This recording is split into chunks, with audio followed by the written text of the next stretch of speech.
Ele sempre grava com 1080. Impressionante. Eu já procurei aqui, eu não vi como é que ele grava a tela com outra qualidade. Né? Aí mesmo que eu jogue para o iMovie converter para resolução menores, demora 6 horas, 8 horas, é inviável. Né? E já com o Teams e com o Meet era tranquilo, ele fazia arquivos pequenos. Ele não gerava arquivos grandes. Né? Aí eu tô com este problema. Mas vamos lá, gente. Eu só não tenho. Eu acho que eu não cheguei a colocar o material no Colab, porque é colocar depois do almoço, ele está fora do ar. Então eu não tenho o material no Colab Web lá, tá? Mas eu tenho ele preparadinho aqui já em PDF para a gente ver. Então vamos nós. Então, para a gente continuar, a gente continua em tarefa, tá? Lembra que eu falei que tarefa era um conteúdo extenso? Então a gente continua ainda na parte das tarefas ainda. Então, hoje a gente vai falar um pouquinho dos mecanismos de comunicação, isso mesmo. E aí depois a gente vai falar da ideia de cooperação. E aí na quarta-feira a gente apresenta as soluções para a cooperação e fala também dos problemas clássicos envolvendo cooperação. Aí sim, a gente vai encerrar o nosso conteúdo de tarefas, tá bom? E aí eu também coloco lá um quizinho para deixar vocês motivados a fazerem outras coisas. Então, o conteúdo de hoje ele está relacionado com a nossa aula passada, onde a gente viu ali a ideia de comunicação entre as tarefas. Então, a gente viu mais ou menos a teoria e aqui são de fato as formas como a gente implementa essa ideia de comunicação entre tarefas, dos mecanismos de fato em si. Então, assim, é bem curto, são 9 slides, é bem direto mesmo, não tem muito o que fazer. O primeiro mecanismo que permite a implementação da comunicação entre processos é o famoso pipe. Eu acho que todo mundo já usou Linux e lembra desse símbolozinho aqui, essa barrinha em pé. Essa barrinha é um pipe. Né? Se fosse traduzir ali, pensando no Mario, para quem jogou Nintendo, é o cano do Mario Bros lá. Então, o pipe ele é literalmente um canal de comunicação, né? Que foi o que a gente viu na aula passada, unidirecional. Então, ele sempre está recebendo, esse cara aqui está recebendo o conteúdo desse processo aqui. Tá? Então, ele é um mecanismo unidirecional entre dois processos. Então, ó, eu tenho um pipe aqui, né? Não sei se está para ver bem. Eu consigo mudar o meu marcador aqui? Acho que não. Consigo? Não, acho que não consigo não. Mas tirando aqui, né, ó, isso aqui dois processos. Eu tenho um processo executando uma operação, outra operação, e tenho um pipe aqui no meio do caminho. Então, a saída desse processo aqui vai servir de entrada para esse processo. Pode falar. Opa, desculpa. Não, verdade, gente, desculpa. Eu estou tão acostumado com o outro, ó. Vocês não. Foi mal. E eu estou há meia hora aqui falando. Ainda bem que alguém resolveu falar, não esperou acabar a aula. Agora vai. Pronto, desculpa. Então tá aqui, ó. Agora tá, né? Agora tá apresentando, gente? Pronto, beleza. Então tá, mecanismos, né, de comunicação, que é a parte prática, digamos assim, a forma de como implementar a comunicação que a gente viu na aula passada. Então, como eu estava falando, o primeiro mecanismo é a ideia do pipe, né? Um caninho ali que é um canal de comunicação unidirecional entre dois processos. E aqui embaixo já tem um exemplo, vou já explicar ele. Por que esse cara ele é muito legal? Porque ele é bem simples. Né? E como ele surgiu no Unix, ele funciona no Linux até hoje. O pipe é esse símbolozinho aqui. Né? Esse tracinho em pé aqui é um pipe. Tá? Ele é um mecanismo de comunicação entre processos, entre tarefas, que é baseado em linha de comando. E aí a saída de uma tarefa serve de entrada para outra tarefa. Tá? É assim que um pipe vai funcionar. Então, eu não sei se vocês conhecem os comandos do Linux, né? Tem aqui um comando que é o who, então ele está perguntando os usuários que fazem parte daquela máquina, que é uma máquina multi-usuários. E aí eu estou querendo usar a saída desse comando who aqui para descobrir somente alguém que atende pelo nome de Marcos. Então o grep ele vai procurar naquela saída textual a palavra Marcos, né? Então isso aqui é um processo, uma tarefa que gera uma saída que é tratada por uma outra tarefa. Tem um pipe aqui. E aí eu já coloquei um outro pipe aqui, né, onde eu pego a saída aqui, então ele vai procurar de toda a minha relação de pessoas, ele vai obter só uma relação de pessoas que tem nome Marcos. E aí o comando sort vai colocar esses caras ordenados em ordem alfabética, tá? É mais ou menos isso aqui, ó, né? Eu tenho o meu comando who, que o que ele faz? Ele vai dar isso aqui, ó. Quem são os usuários que eu conheço que estão aqui nessa máquina? O José, o Mazeiro, o Marcos, o Luiz, o Marcos, o Daniel, a Silvia, o Marcos e o André, tá? Então, essa resposta aqui, essa saída ao comando who, né? Quem são os usuários, ela é enviada aqui para o pipe, para esse canal de comunicação. E aí, essa saída acaba se tornando a entrada do comando grep. Aí o comando grep estava procurando Marcos. Então, quem é Marcos?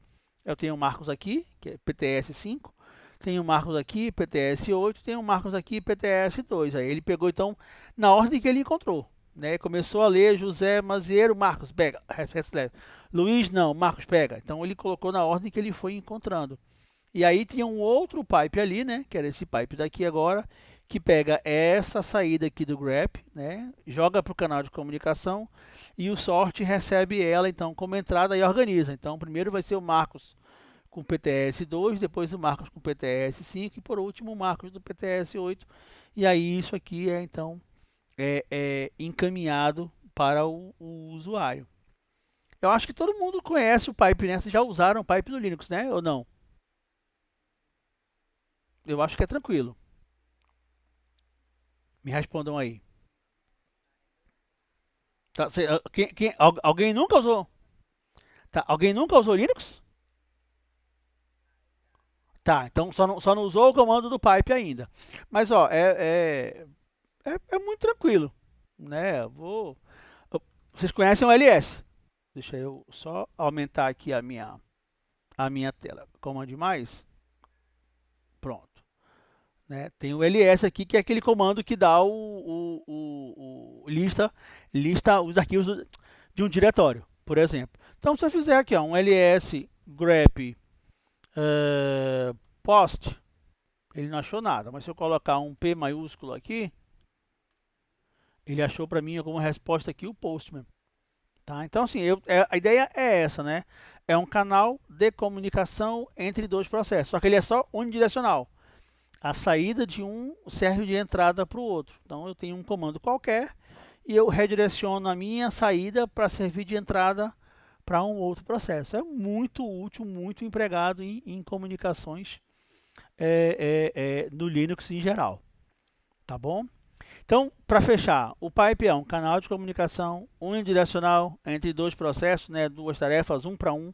Ele é síncrono, tá? Então ele é bloqueante, né? Enquanto um começa, o outro tem que esperar a resposta. Ele é orientado a fluxo e no caso do Linux, ele tem uma capacidade de 64K. Então eu não conseguiria mandar como entrada para um outro processo um arquivo maior do que 64K. Tá? Então, assim, o pipe é muito útil, muito tranquilo. Tá? Então, basicamente, ele é como se fosse um arquivo, né? Uma região onde fica um arquivo que você consegue usar as primitivas de leitura e de escrita lá para colocar um conteúdo naquele arquivo. Então, você criou uma região de memória onde você consegue ler e escrever. Então, o processo que está gerando a saída está escrevendo lá e o outro processo ele vai lá e ele lê. É assim que vai funcionar. Né? Então, se ele é um arquivo, ele é uma região de memória, depois que os arquivos, depois que as tarefas acabam de executar, aquela região ela desaparece. Tá? Ele é eliminado. Por isso que os pipes ele têm vida curta, né? Então eles só existem durante, de fato, a execução daqueles comandos ali, né? Acabou aqueles comandos, né? Destruiu os processos, o pipe ele vai embora, tá? Eles não têm vidas muito longas. Aí tem uma solução são os chamados pipes nomeados, né, o named pipes, ou FIFOs, mas o nome correto é named pipes, que você cria na realidade um pipe que ele funciona ad infinito, vamos chamar assim, né? Ele só vai ser encerrado se o sistema acabar ou se você mandar cancelar. Então ele é meio que um pipe genérico. Então eu crio um pipe para mim que ele vai ficar lá funcionando por muito tempo. Como eu estou supondo que todo mundo tem uma máquina com Linux ou tem uma máquina virtual e quem nunca usou o pipe ou quem nunca usou o pipe nomeado, o livro do Mazieiro tem um exemplozinho bem simplesinho lá de 5 linhazinhas para criar um pipe. Acho que ele cria um pipe lá no diretório /temp, né, temporários, ele cria um pipe lá e aí ele começa a fazer operações. Tá? Então testem lá para ver como é que é interessante. Né? Enquanto o pipe padrão, convencional, acabaram os comandos, os processos, ele desaparece, a região de memória é limpa, o pipe nomeado ele fica lá à vontade, tá bom? Eu não vou mostrar aqui não, mas podem procurar lá, é bem tranquilinho. Acho que eu nem sei se estou com o livro do Maziro aberto aqui. Tô. Alguém vai falar, pode falar. Ó, pronto, ó. Aqui tem são 5 comandinhos, ó, para você testar o uso de um pipe nomeado. Tá? Você vai criar o teu pipe, né, o make FIFO, né, como estava dito lá. Aí aqui ele está usando um comando ls jogando para o pipe aqui, ó. Não tem, mas desculpa, ele está mostrando que no diretório que ele criou lá no temp tem esse cara chamado pipe aqui. Aí aqui tem um envio de informação, né, enquanto no pipe curto era o símbolozinho era a setinha ali, a barrinha em pé. Aqui você está redirecionando com maior e com menor, né? A entrada para um lado e leitura para o outro lado. Tá? E aí funciona muito bem. É bem tranquilo para testar e ver funcionando. A próxima ideia é a ideia de fila de mensagem, né? Que vai representar muito bem aquele conceito de mailbox. Né? Lembram do mailbox da aula passada? Então, a fila de mensagem é a implementação mais coerente, né? Mais relacionada a um mailbox, que permite o envio e a recepção de mensagens, né, entre processos, tarefas lá, de forma ordenada. Tá? Então, só pegar a figurinha do mailbox lá, vai relembrar e vai ver que a fila vai funcionar com essa mesma ideia. Né? E aí foi criado lá no Unix, lá, há um bom tempo atrás, né, num negócio chamado System 5, e as filas elas funcionam diferente dos pipes. Enquanto o pipe era unidirecional, né, e um para um, as filas não, né? Já que vai implementar a ideia do mailbox, N para N ou N para 1. Tá? Então ela depende muito do que você quer fazer da implementação. Mas eu tenho sempre N entradas. Né? Eu posso ter M processos que vão receber aquelas entradas, ou eu posso ter um único processo. Aí depende muito da implementação. Mas eles são mais confiáveis, né? Orientados à mensagem e com capacidade infinita. Só que não encontrei definição no Linux de qual é a capacidade, por exemplo, da sua fila de mensagens. Tá? E o legal que essa ideia de fila aceita mensagem que é síncrona, mensagem que é assíncrona, de novo. Depende da ideia para que você quer uma fila de mensagens e depende também do critério do programador. Tá? Mas é bem mais aberto do que a ideia do pipe. Né? Enquanto o pipe era um para um unidirecional, aqui ele não é unidirecional, ele é unidirecional porque tem uma entrada e as saídas, né? Mas pelo menos agora eu consigo atender mais gente, né? E isso se torna mais confiável. Obviamente que se o processo ou a estrutura do meio da fila de mensagem do mailbox der problema, já acabou, né? A comunicação não existe mais, tá? E a última ideia, que é a ideia acho que mais usual, é a ideia de memória compartilhada. Acho que todo mundo já criou uma variável global, algo do tipo assim. Então, uma variável global, por exemplo, é uma memória compartilhada. Né? Então, memória compartilhada é uma área que você consegue compartilhar entre tarefas e processos, né? E que é acessada diretamente, rapidamente, sem nenhum tipo de problema. Tá? Então, todos os SOs modernos permitem essa ideia de compartilhamento de memória, de memória, né? Essa ideia de memória compartilhada. E quem tem a função de gerenciamento é o núcleo do SO. Então, assim, é muito tranquilo você pensar em memória compartilhada, né? O processo não tem o trabalho de criar e de gerenciar. Quem gerencia isso é o próprio núcleo do SO, então é muito mais efetivo, muito mais eficiente. Então, qual é a ideia? Eu tenho um processo A, que ele está em execução e ele precisa agora criar uma área de memória compartilhada. Ele vai precisar compartilhar informações com um outro processo, no caso aqui o processo B. Então ele usa uma chamada de sistema e diz, ó, núcleo, eu estou precisando criar uma área de memória, quero uma área de memória para poder eu compartilhar informações. Né? Talvez ele defina o espaço, defina o endereço inicial, e aí então o núcleo vai lá e cria, aloca esse espaço de memória, né? Pensando aí no C, dá um M alloc, cria lá para alocar um espaço de memória para o processo. E devolve para esse processo A o ID dessa região, a referência, olha. Então a tua área de memória está aqui, ó, nesse endereço, você consegue falar com ela aqui, tá? Nesse cara aqui. Então é como se esse conteúdo agora, ele fizesse, essa área de memória, desculpa, ela fizesse parte do processo A. Por isso que ele deu uma crescidinha, né? Ele incorporou. Então ele disse, opa, então tá, então já que esse ID aqui é o ID da área que você criou, eu quero ele para mim, então agora ele me pertence. Então o processo A meio que tomou posse dessa região de memória, dessa nova área de memória. E aí ela brinca de encher o conteúdo que ela quiser lá, né? E aí ela passa também agora a ter um ponteiro. E aí, já que ela vai discutir isso, vai compartilhar isso com o processo B, o B aqui no passo 7 faz a mesma coisa. Ele vai dizer assim, olha, eu estou precisando agora anexar ou ter conhecimento desse ID aqui, eu quero anexar ele para mim, né, para poder eu preencher conteúdo. Então, eu chego nesse ponto aqui agora, ó, que eu tenho tanto o processo A quanto o processo B, ambos dizendo que são donos, né, ou que têm acesso àquela região de memória. Então, eu tenho literalmente agora uma área de memória que é compartilhada entre dois processos. Tá?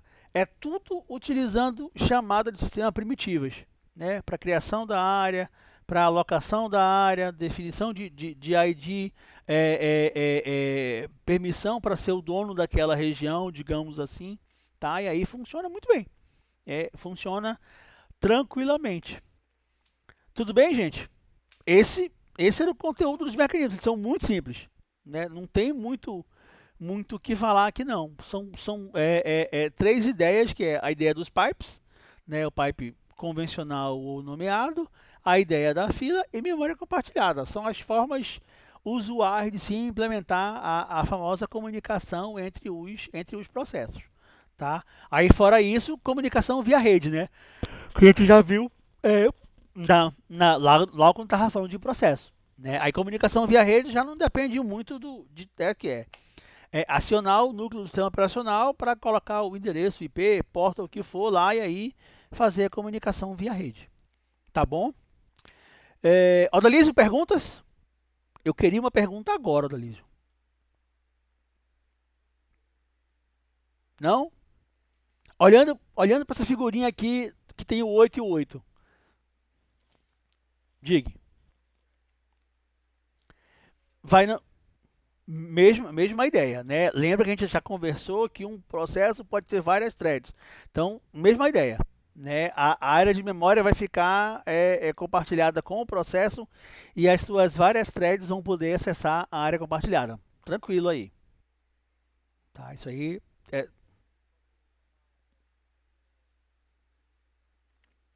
ele pode acessar várias áreas. Ele pode ter várias, se ele tiver. Uhum.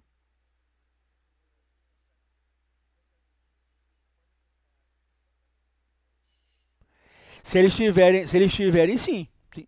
Entendi. O processo 1 tem a sua área, ele criou uma para ele, que ele está compartilhando com o 3, por exemplo. E agora o 2 criou uma que vai compartilhar com ele. Tranquilo, problema nenhum. Não tem limitação. Tá? É tranquilo. O problema é justamente isso aqui, ó. Essa intersecção aqui, né? A ideia é muito simples. Você concorda comigo? A gente compartilha uma área de memória, né? Tu tem acesso, eu tenho acesso. Qual o problema disso? né? Se os dois resolverem escrever ao mesmo tempo na mesma região de memória, o que vai acontecer? Né? Pensem assim, ó, se eu tenho uma área de memória compartilhada, a leitura é excepcional, né? Ler não muda nada, você concorda comigo? Não, me dá o conteúdo da posição de memória A. Aí é 4. Aí o cara vai lá e me dá o conteúdo da posição de memória A. 4. Leitura não atrapalha em nada, mas a escrita atrapalha. Aí você imagina dois processos ou mais processos tentando escrever um conteúdo ao mesmo tempo. Né? Cada um está na sua execução ali e diz assim, agora eu vou escrever um conteúdo na região de memória. E dois querem ao mesmo tempo aquela região de memória. Acho que na aula passada eu falei do exemplo do banco, né? Do saldo. Né? Esse é um caso clássico dessa comunicação entre tarefas, que é o nosso próximo conteúdo. Deixa eu pegar aqui, eu acho que eu não gerei PDF, mas eu gero aqui rapidinho, gente. Salvar como, que é essa ideia da coordenação entre os processos. A gente já entendeu agora como é que funciona os mecanismos de como é que funciona a comunicação, como é que funcionam os mecanismos de comunicação na prática. O problema é que só fazer a comunicação não é tão trivial quanto parece. Né? Parece muito fácil, parece muito simples, mas não é, porque você precisa fazer um controle de quem está lendo e de quem está escrevendo o conteúdo. Bora, tá aqui. Pronto. Então, esse é o nosso próximo conteúdo. Deixa eu só deixar ele certinho aqui e pronto. Que é a ideia da coordenação entre tarefas. A gente já entendeu como é que cria processo, o que é processo, como é que eles se comunicam, já sabe como é que funciona essa comunicação na prática. O problema da comunicação entre processos é que eu preciso coordenar essa comunicação. Não é, eu quero, levanta o braço e eu quero. Não pode ser assim, porque a gente vai ter um problema grave que é chamado do problema da concorrência. Né? Quando a gente vai ter duas ou mais tarefas querendo acessar simultaneamente um recurso compartilhado, a gente pode ter um problema muito grave de consistência de dados ou então do próprio estado daquele recurso que está sendo acessado. Vamos pensar nisso aqui. Eu tenho essa aplicação, que é uma aplicação de um banco, um sistema bancário qualquer. Eu tenho um terminal, eu tenho um outro terminal, pode ser um terminal ATM mesmo, pode ser o site, pode ser um mobile, e eu tenho alguém querendo depositar um recurso numa conta, né? E eu tenho alguém querendo sacar. Então, alguém quer depositar aqui R$ 50 e alguém quer depositar R$ 1.000, né? Numa conta qualquer.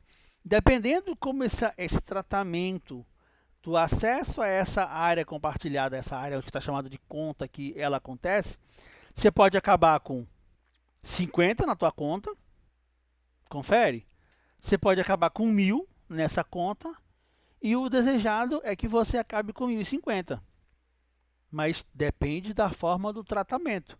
Né? Vamos supor que as duas cheguem ao mesmo tempo e aí disse a do terminal 1 chegou primeiro, ignora a do terminal 2. Pronto, só vai aparecer no saldo na tua conta R$ 50. Não, a que chegou primeiro foi a do terminal 2, então só vai aparecer R$ 1.000. Menos mal já, né? Não, nós temos um mecanismo que controla essa área compartilhada. O primeiro que chegou foi o terminal 2. E aí depois vai ser o terminal 1. Então vamos lá, 1.000 aqui e agora a sua vez 50. 1.050 no final. Tudo bem? Deu para ficar claro a ideia? Né? A ideia de fazer a comunicação entre tarefas é legal, é essencial, é preciso, mas a gente precisa de fato garantir, né, essa comunicação. Tem que coordenar. Elas precisam, como a gente conhecia antigamente, cooperar. Né? Quando eu aprendi SO era chamado de cooperação entre processos. Agora está mais entre coordenação entre tarefas, mas é a mesma ideia. Elas precisam saber que elas existem, que elas disputam, vamos chamar assim, o mesmo recurso. Esse problema da concorrência, ele gera, obviamente, erros e inconsistência lá no nosso conteúdo. tá? E aí, via de regra, esse tipo de problema ele é conhecido como condição de disputa, tá?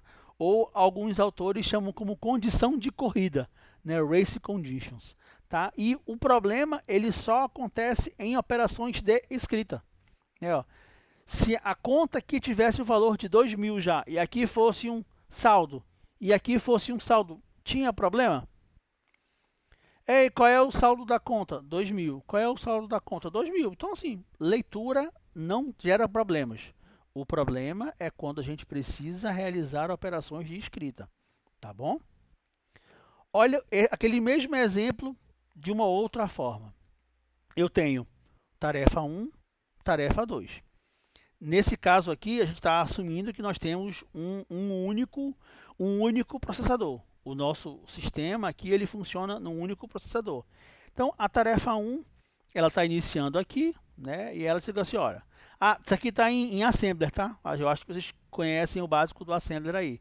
Então, ele está querendo, a operação quer colocar em memória o saldo. Então, ele está movendo o conteúdo do saldo que está em memória para o registrador EDX e o saldo era 0, tá? No segundo momento, ele está agora movendo o valor que é 50 para o registrador EAX. Agora ele está literalmente fazendo a soma, né? Ele está somando o EAX com o EDX e jogando para EDX. EDX era o nosso saldo inicial, então ele está somando o EAX que é 50 com EDX que era 0 e aí vai dar de novo os 50. E aí então ele agora move o conteúdo do registrador EDX para a região de memória chamada de saldo, e aí o nosso saldo agora é 50. Agora, a tarefa 2, né, ela chega aqui e diz assim, eu quero mover o conteúdo de saldo para o registrador EDX, então moveu 50. Eu tenho um valor agora aqui que é 1.000, que vai ser atribuído para o registrador EAX, e aí ele vai fazer a soma de novo do EAX mais o EDX. Eu tinha 50 com 1.000, 1.050, e o EDX agora envia esse valor para a região de memória saldo e o meu saldo no final é 1050. Do outro lado, a mesma coisa, agora invertendo.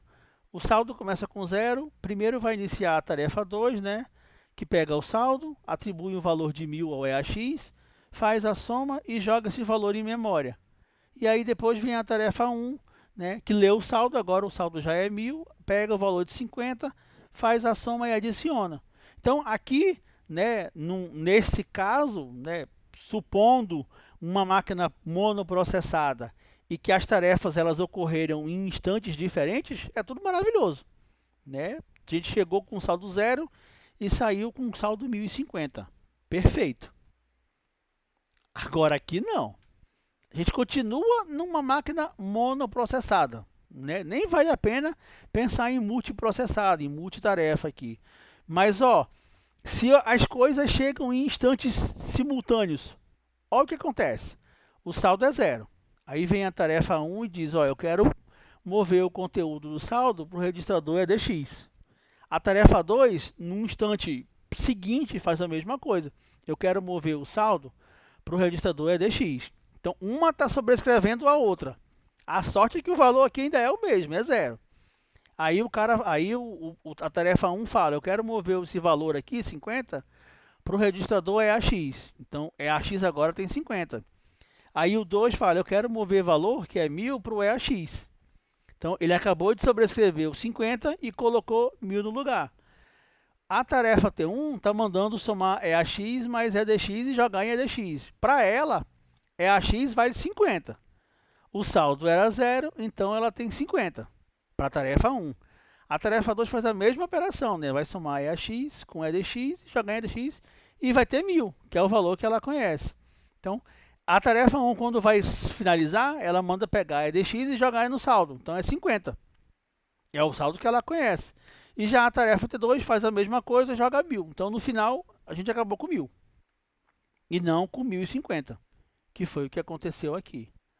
Do outro lado, a mesma coisa. Se começasse com T2 primeiro, 0, 0, 1050, 1050, saldo de 1.000, e aí o pior dos mundos, né? A gente vai acabar com um saldo de 50. Né? Então, toda vez que eu tenho uma operação de escrita, que é esse caso aqui, ó, é eu escrever um valor na região de memória saldo, Se eu não tiver um controle, isso vira bagunça, né? Aí ninguém vai querer trabalhar com dados incorretos. Pessoal, tranquilos até aqui? Pergunte. Aham. Aí sim, se fossem tarefas distintas, usando regiões de memórias distintas, aí esse problema não aconteceria, né? Porque aqui, ó, a gente teria a tarefa um com a sua região de memória, teria 50, a tarefa 2 com a sua região teria 1000, estaria tranquilo, tá? Aí, supondo que são tarefas diferentes, tá? Então, sim, é a tarefa de dois bancos, legal. Mas se for uma única conta do mesmo banco, elas vão precisar compartilhar, né? É essa a questão. Assim, a ideia do banco é legal para você entender essa ideia mais monetária do processo. Mas você imagina um editor de texto, né? Isso tem uma área de memória onde tu está copiando e colando, por exemplo, digitando ao mesmo tempo, né? Se não tiver um controle rígido ali, tu está digitando uma coisa e do nada apareceu um Ctrl C, Ctrl V e tudo aquilo que tu digitou sumiu, né? Então é mais ou menos essa ideia, entendeu?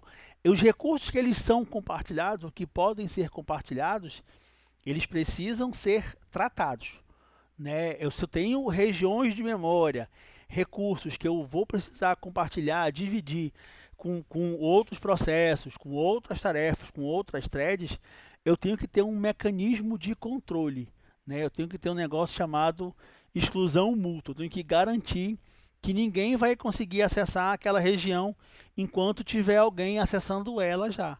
O resto tem que esperar para poder garantir que o negócio funciona, tá? É essa a visão, né? A ideia do financeiro é só para ficar mais fácil de entender a ideia, tá? Mas a ideia do processo é essa.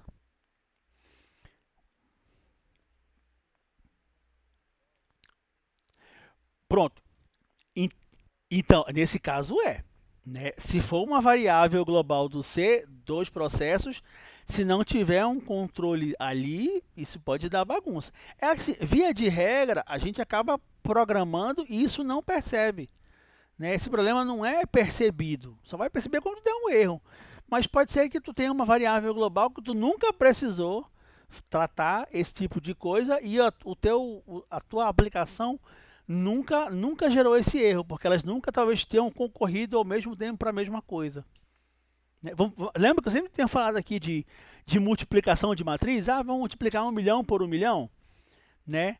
Se tu está multiplicando 1 milhão por 1 milhão, tu pode ter duas threads, mas elas têm a mesma área compartilhada, elas estão trabalhando e salvando num único lugar, então não vai ter problema ali, né? Se tu tivesse separado esse negócio para vários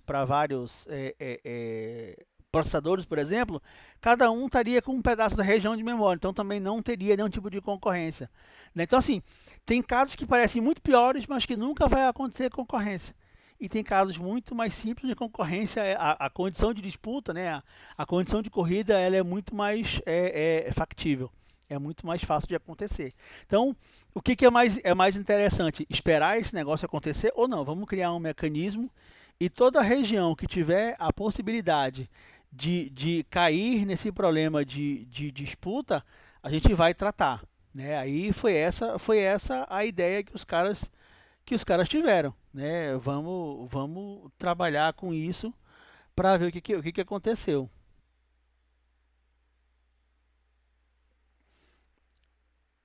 Tranquilo?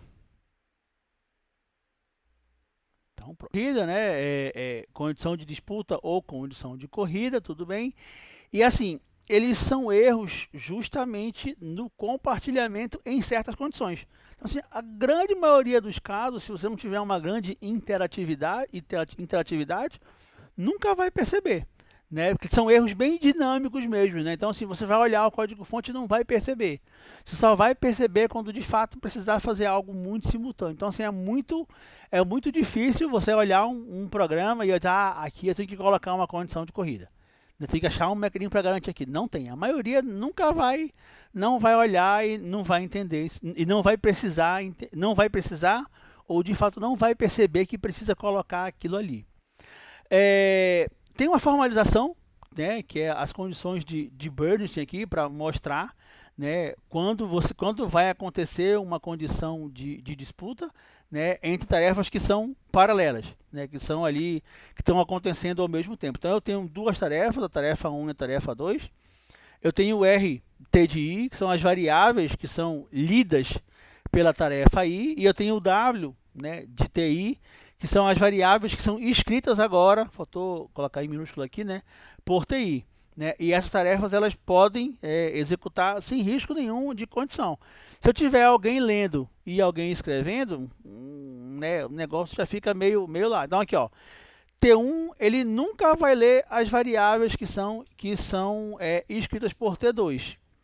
T2 nunca vai ler as variáveis que são escritas por T1.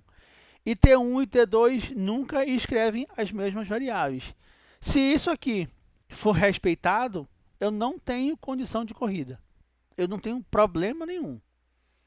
Mas se existe a possibilidade da tarefa 1 ler, uma vez que seja, um conteúdo da tarefa 2, uma variável da tarefa 2, aí eu tenho uma condição de corrida. Então, assim, se tudo isso aqui acontecer, se T1 não lê nada que T2 escreveu, T2 não lê nada que T1 escreveu, e T1 e T2 não escreverem nas mesmas variáveis, tá tranquilo. Você não vai ter condição de corrida. Vá na fé. Pode ir que vai dar certo. Se não, é melhor prevenir do que remediar, né? É melhor tentar implementar uma solução para prevenir a condição de corrida do que esperar que daqui a, sei lá, 20 mil execuções dê aquele crash maluco lá e agora? O que aconteceu? Não, mas sempre funcionou bem, funciona há 2 anos aqui, agora que deu problema. E até, né, já fica naquela confiança. E agora, o que aconteceu? Então você tem uma forma de tentar avaliar, né, para tentar perceber se vai acontecer uma condição de disputa, uma condição de corrida ou não. Aí a gente chega nessa ideia, essas regiões, né, onde podem acontecer a disputa, esse recurso, elas são chamadas de seções críticas ou regiões críticas, né? São esses trechos do nosso código que vão tratar, que vão manipular esses dados, esses recursos que são compartilhados, né? E é justamente onde pode acontecer essa condição de disputa, essa condição de corrida. Então, qualquer região onde isso pode acontecer no código é chamado de seção crítica, né? E aí a solução parece meio que óbvia, né? Se eu tenho no meu código uma região, um pedaço, onde pode acontecer uma disputa por recurso, a solução trivial e óbvia é apenas uma tarefa vai acessar essa região crítica por vez. Vocês concordam comigo? Acho que não tem muito o que pensar, né? Se eu sei que ali é uma região de problema, para não ter problema é um por vez. Né? Primeiro você, depois você, aí a ordem eu não sei. Mas a ideia é essa. Né? Você define ali uma região, né? um espaço onde vai entrar um de cada vez. E essa propriedade de permitir um ingresso por vez é chamado de exclusão mútua. Né? Então eu estou excluindo mutuamente para que apenas um participe. Acabou, sai, próximo, e aí fica todo mundo proibido de usar aquela região, aquela seção crítica. Tá? Então, seção crítica é parte do nosso trecho, do nosso código ali, onde pode acontecer um problema de condição de disputa, né? Onde eu tenho um recurso que é compartilhado. E a exclusão é a propriedade, né? Se eu tenho uma seção crítica, eu tenho que, para poder funcionar, garantir essa ideia de exclusão mútua. O problema é que tem um monte de soluções de exclusão mútua, tá? De fato, o que todas vão fazer, elas vão definir onde começa e onde termina a minha seção crítica, né? Se eu consigo definir onde começa e onde termina a minha seção crítica, tratar pode ser algo mais fácil. Aí, basicamente, os SOs usam duas primitivas. Uma primitiva de enter, que é assim, ó, eu, tarefa tal, processo tal, thread tal, quero entrar nessa região crítica aqui, nessa seção crítica aqui. E aí na hora que eu consigo acesso, essa região fica bloqueada. Por isso que é uma primitiva bloqueante. E o leave, ó, acabei de usar a sessão, estou indo embora, valeu, muito obrigado. Eu deixo a sessão agora para o próximo processo, para a próxima tarefa. Tá? Então é mais ou menos isso aqui. Ó. Se eu tivesse uma função aqui em C, tá? Que fosse fazer o depósito, né, de um valor numa conta, eu teria aqui a minha conta como uma estrutura lá e um valor aqui inteiro. Então a conta é a minha região crítica. Né? Então eu tenho a primitiva de enter, está bloqueado. Se eu conseguir, fica bloqueado, ninguém acessa. Aí eu consigo fazer aqui alterar o meu valor, né, ajustar o meu valor, o que for. E aí quando acabar, eu saio, dou um leave, olha, liberei a região crítica, a próxima tarefa pode vir trabalhar sem problema nenhum. Tá bom? O que acontece? Para de fato ter aí uma solução efetiva de exclusão mútua. Então, eu tenho que garantir 4 critérios, né, para que a minha solução seja eficiente. A primeiro, eu tenho que garantir a própria exclusão mútua. Eu só posso ter uma tarefa dentro da minha seção crítica por vez. Não dá para, opa, tem 2 aqui, não funciona. É um por vez. A espera por acesso à região crítica tem que ser limitada. Eu não posso deixar uma tarefa esperando. Ah, a prioridade dela é menor, agora vem a outra. Senão eu vou gerar o starvation, né? A tarefa vai ficar em inanição. Então a minha solução ela não pode deixar uma tarefa ad infinito esperando pela região crítica. Tá? A decisão de quem vai acessar a região crítica, ela depende somente da análise das tarefas que estão tentando usar a seção crítica. Tá? Eu tenho que avaliar quem quer entrar na seção crítica. Eu tenho 4 tarefas de 900. Então eu só vou definir quem vai entrar aqui, essas 4. O resto, estou nem aí, deixa passar. Né? E eu também não tenho que ter preocupação, né, com essa tarefa aqui ela tem uma duração maior. Não. A preocupação, a forma de escolher é lógica. Tá? Eu não estou preocupado quem vai durar mais, qual é o hardware, quantos processadores, não estou nem aí para isso. O negócio tem que ser bem lógico mesmo, assim, ó, quem é esse cara, qual é a prioridade dele, então é ele agora, pronto. Tá? Então, qualquer solução de exclusão mútua tem que tentar garantir isso aqui. Quais são, então, essas soluções? Né? Nós temos algumas soluções, isso aqui nem era para estar aqui, soluções baseadas em hardware, baseadas em software e baseadas em software com bloqueio. Essas de software com bloqueio, já na realidade, elas vão ficar para a próxima aula, elas nem estão aqui, tá? Porque já são de fato as implementações das ideias de exclusão mútua. Tá? Então, vamos ficar para a próxima aula.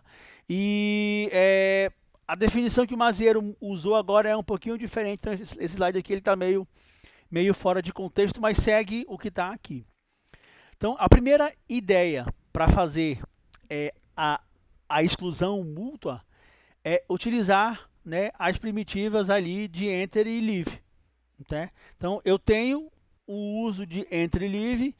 E como esse negócio ele é bloqueante, ele impede a troca de contexto dentro da minha seção crítica. Né? Então, assim, uma vez que a tarefa ela conseguiu entrar na seção crítica, essa tarefa ela agora então ela vai mascarar as interrupções. Né? Interrupções que podem, por exemplo, provocar uma troca de contexto. Já imaginou? Ela começou a chegar ela entrou na região crítica, aí aconteceu algum problema lá, veio alguma interrupção, ela tem que trocar contexto. Ela tem que sair de memória e voltar. Opa, e aí a região crítica, como é que fica? Ela não vai conseguir desocupar a região crítica, ela não vai conseguir dar um leave nesse momento. E aí a região vai ficar ocupada lá, até aquela tarefa voltar de novo. Então a gente não quer isso. Então os caras perceberam que somente usar entre leave no funcional, então uma vez que o cara conseguiu fazer o enter, conseguiu entrar na região, ele também desabilita automaticamente as interrupções, né, que provocam troca de contexto. E aí, na hora que ele sai, a troca de contexto volta a funcionar. Então, aquela tarefa ela não vai ser interrompida por troca de contexto. Tá? Para poder ela conseguir entrar na região crítica e sair. O problema, obviamente, que quando se desliga qualquer tipo de interrupção, se eu desliguei a interrupção, eu parei de funcionar com a preempção. né? Então, preempção, escalonamento já foi para o saco. Entrada e saída, ela só vai ser atendida, deixa de ser atendida agora pelo núcleo, né? O núcleo, eu interrompi ali algumas interrupções, então o núcleo pode também parar de responder entrada e saída, né? A tarefa que está na seção crítica, ela não pode depender de entrada e saída, já que ela acabou de inutilizar a entrada e saída, né? E aí esse negócio de fato só vai funcionar se eu tiver uma máquina que é monoprocessada, né? Máquinas com multiprocessadores não vai funcionar nunca, tá? Essa ideia não vai dar porque você não vai conseguir desabilitar tudo, vai dar chabu esse negócio aí. Então assim, é uma solução interessante, mas que é aplicada em SOs bem específicos, né? Se é um SO monoprocessado, algo do tipo assim, legal, mas não é uma solução que vai resolver o mundo. Tem uma outra solução que é chamada de solução trivial. Pode perguntar. Aham.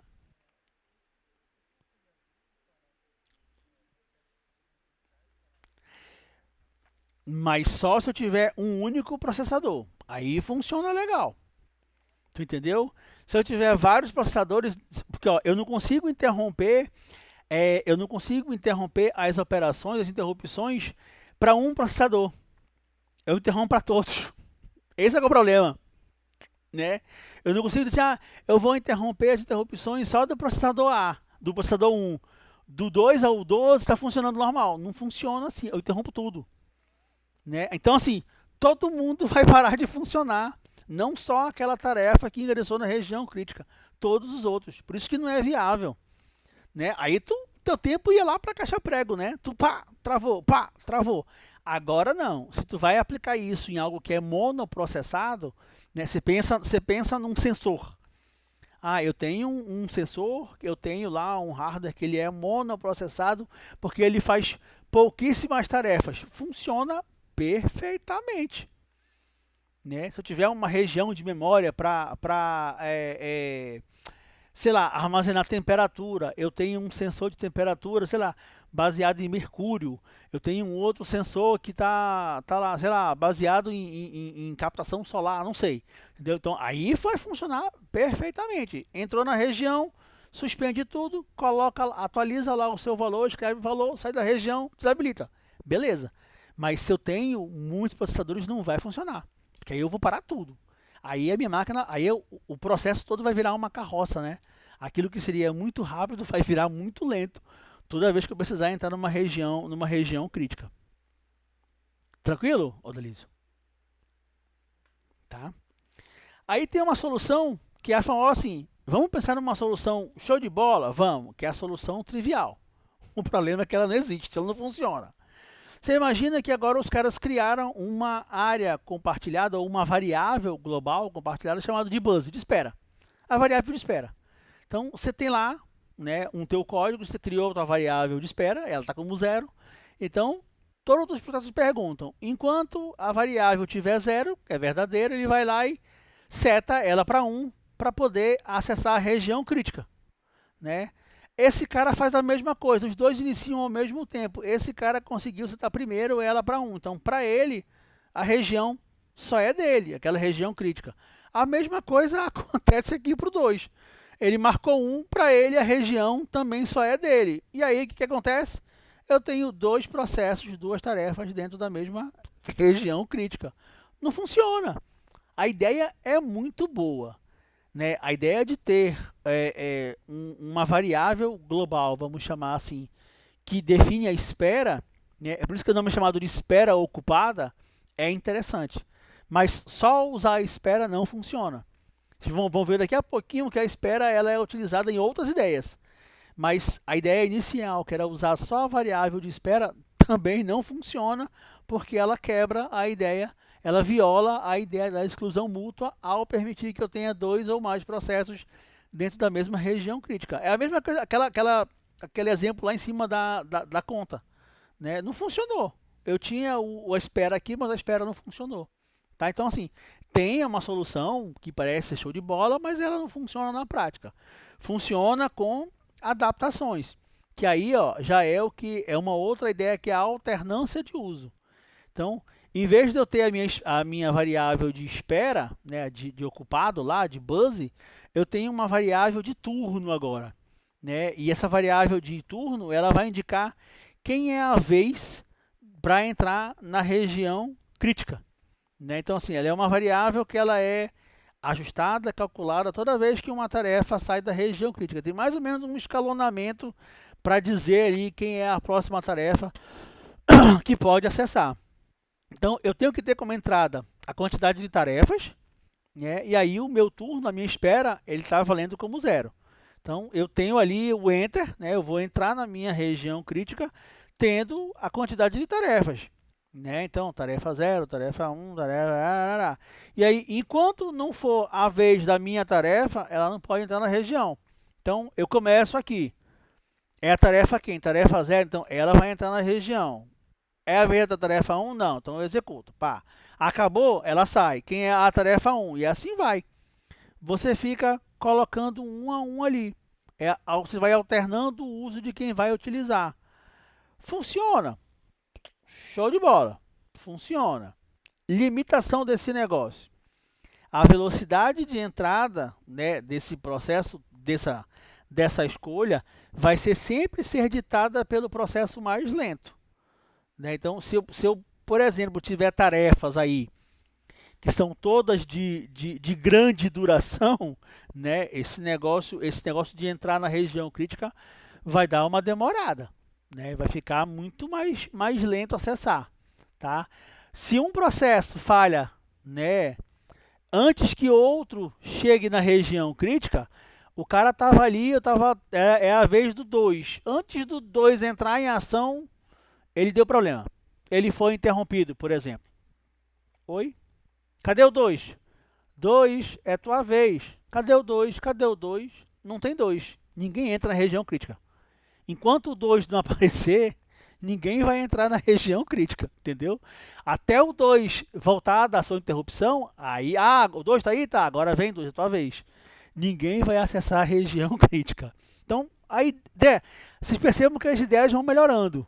O negócio vai ficando eficiente, vai ficando mais funcional. Não quer dizer que fica mais eficiente, né? A gente teve uma ideia ali de usar a instrução que só vai funcionar, usar inibição de interrupção, que só vai funcionar se for muito processado. Tem a ideia de usar a espera ocupada que não funciona na prática. Agora tem a alternância de uso. Você define um turno para cada um de acordo com a quantidade de tarefas.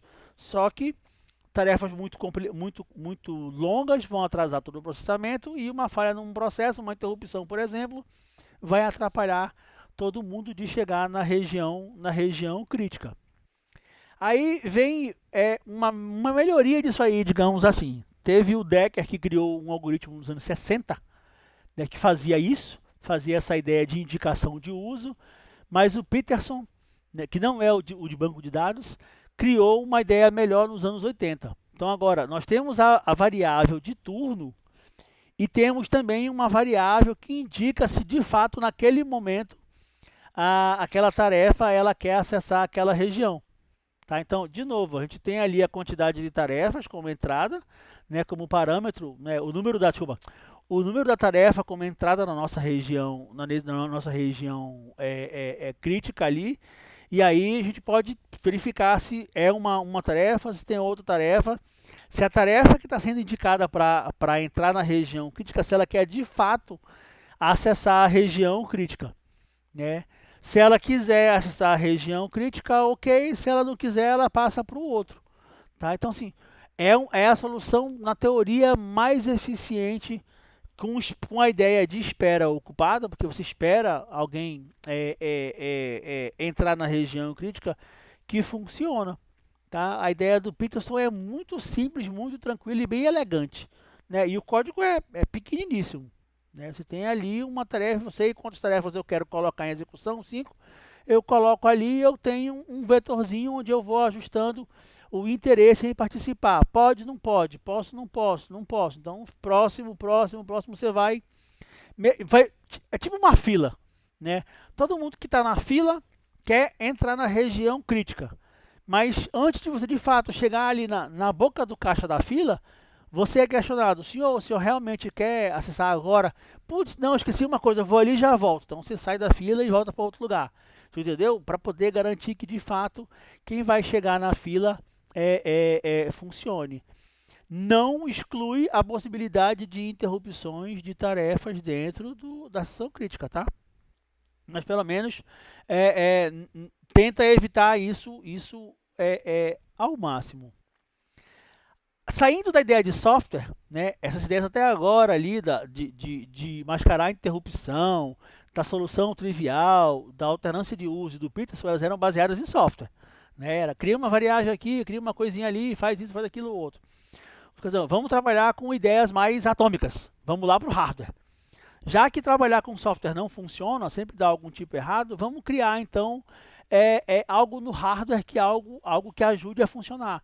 Então vamos pegar aquela ideia da variável buzz ali e vamos criar esse negócio em hardware para ver como é que funciona. Então se criou acho que tem máquinas até hoje essa instrução que é a TLS, né? Test and Set Lock.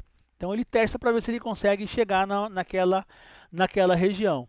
Então, basicamente, essa operação de TLS faz eu tenho um valor X, né, que eu vou guardar esse valor X aí numa variável ou de qualquer, né, eu atribuo um valor novo para essa variável X e eu devolvo o valor anterior, né, para a variável X. Então, é como se eu tivesse tentando fazer uma execução. Então, aqui, ó, eu tenho o meu lock ali, que é a minha trava. Então, eu entro e digo assim agora. Aqui, agora, eu estou dizendo qual é o endereço de memória onde está a minha trava. Eu entro ali, passo o meu valor para aquele cara, recebo um trabalho e quando acabo, eu devolvo de novo o valor, o endereço inicial da minha trava. E aí eu dou um leave, saio da minha região. Né? Funciona, é bem tranquilo, só que depende do hardware. Tá? Ela é baseada em hardware. Todos os hardwares implementam a ideia do TSL, mas também não é assim nada muito maravilhoso não. Por quê? Elas são feitas, elas são utilizadas no interior do SO, estão lá no núcleo. Né? Então elas controlam de fato o acesso, tem uma seção aqui errado, né? As seções críticas. Tá? Então é como se elas controlassem acesso a buffers, filas, arquivos, conexão de rede. Só que de vez em quando isso também falha. Eu tenho problemas ali. Tá? Eu tenho problemas com essas manipulações ali. Alguns autores chamam essas atômicas de spin locks. Tá? Eu confesso que eu só vi isso no livro do Tannenbaum, se eu não estou enganado. Os outros eu não conheço, não. O Tannenbaum chama esse cara de spin locks. Problemas de forma geral. Né? Quando você vai trabalhar com condição de disputa, quando você tem uma região que tem que ser compartilhada, né, a forma eficiente desse negócio é criar ali a propriedade de exclusão mútua. É entrar um cara de cada vez. Só que as N soluções que foram criadas, elas acabam sofrendo com algum tipo de problema nesse processo. Porque, via de regra, a região mútua é funcional para o núcleo do SO e não para a área do usuário, para a região do usuário. Então, região do usuário, na teoria, cada programador faria o seu. Então, assim, eu garanto que para o núcleo do SO isso não vai acontecer, mas na programação para o usuário, cada um tem que desenvolver a sua, elaborar a sua. O problema disso eu posso criar a minha solução de exclusão mútua e ela ser ineficiente, porque eu vou deixar as minhas tarefas, naquela ideia de software ali, com a famosa espera ocupada. Então elas ficam ali, testando, esperando, é a minha vez, não é a minha vez, é a minha vez, não é a minha vez. E esse teste, isso consome recurso. Consome tempo de processamento, consome recurso. Né? Então, assim, o mais adequado seria assim, ó, enquanto a região crítica está sendo usada, não está liberada, não tem por que eu ficar perguntando, né? Eu não deixo ninguém perguntar. Mas em espera ocupada isso não acontece, então a implementação gera desperdício. Né? o negócio pode ser injusto, né? A não ser naquela ideia da alternância de uso, né, que é um de cada vez de fato, eu não tenho garantia da ordem de acesso à região crítica, né? O quantum pode atrapalhar, o escalonador pode atrapalhar, né? Então pode ser que uma mesma tarefa ela entre e saia da região crítica várias vezes e outras nunca consigam acessar. Então também tem um problema de injustiça. E outra coisa, tem uma questão de dependência. De novo, na solução de alternância de uso ali, as tarefas que querem acessar a região crítica, elas podem ser impedidas, né, de chegar na região crítica se ela não tiver nenhum tipo de interesse, né? Então, assim, pode ser que eu me coloquei para ficar na região crítica, mas eu não tenho interesse. Então, eu estou literalmente ali perturbando para ajudar alguém ou só para atrapalhar o processo. Tá? Então, assim, tem questões que tem que se pensar e tem que se resolver quando se está elaborando soluções ali para regiões críticas. Por fim, as soluções que usam a ideia de espera ocupada, né, as que tem ali o busy, né, o buzzy, o lock, o lock não, porque eu esqueci o nome agora, meu Deus. O turno, né, elas não são muito empregadas, né, de fato, porque elas geram todo esse desperdício, tá?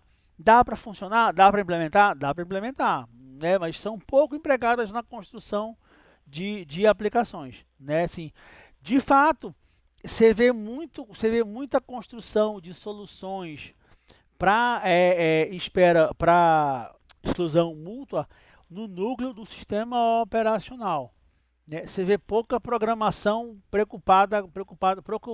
pouco programa ou aplicação na área do usuário preocupada com isso, tá? Então, assim, não é muito comum, né? A gente vai ver na próxima aula as formas de implementar isso, para implementar a espera ocupada e a alternância de uso, que é a ideia dos semáforos, dos monitores. Aí isso sim pode ser aplicado, desculpe, pode ser aplicado em aplicações, da construção de aplicações, tá bom? Acho que alguém quer perguntar ou levantou a mão? Não, eu ouvi um barulhinho, então, foi meu Telegram? Acho que foi meu Telegram, então pronto. É alguém querendo falar comigo. Senhores, era isso. O material era bem curtinho. Era só a ideia do mecanismos, de como implementar os mecanismos de comunicação e os problemas que existem ao se fazer compartilhamento de tarefas, né? De compartilhar áreas comuns de tarefas. Na próxima aula são os mecanismos de implementação das coordenações, são 3 mecanismos: semáforo, mutex e monitores, e tem os problemas clássicos, né, da literatura clássica mesmo, relacionados a essa parte de coordenação. Jantar dos filósofos, jantar dos gulosos, os glutões, né, os deadlocks, os impasses, tá? É o que a gente vai ver na próxima aula. Mas também são materiais curtos, 15 slides um, 12 outro, nada tão muito demorado não. Tranquilos? Voltou a funcionar o nosso Colab? Voltou nada? Senhores, perguntas aí? Não? Tranquilos? Tá, então deixa eu interromper a gravação aqui então da nossa aula para não ficar grande.